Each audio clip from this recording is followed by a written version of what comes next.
Hi, I'm Tom McLeod, co-founder of McLeod Governance.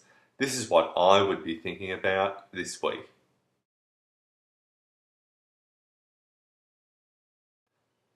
Over the last 4 weeks, we have looked at what makes a good chief audit executive, a good risk manager, a good fraud advisor, a good governance advisor.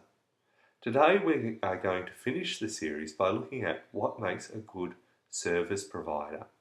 And specifically, I'm looking at in the area of audit and risk.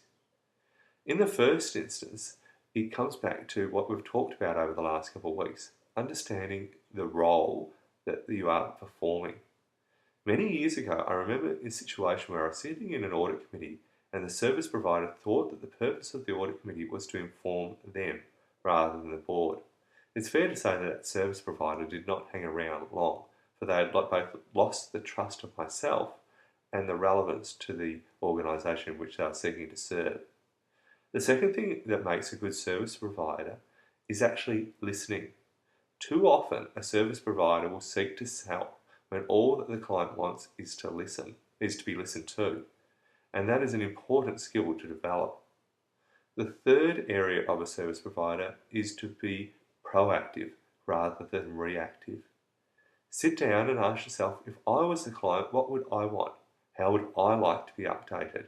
What are the issues that I would be concerned about? And start developing mechanisms and mediums to communicate that to your client. Being a service provider is not easy, but when it's done well, it is extraordinarily valuable to the client that you are seeking to serve.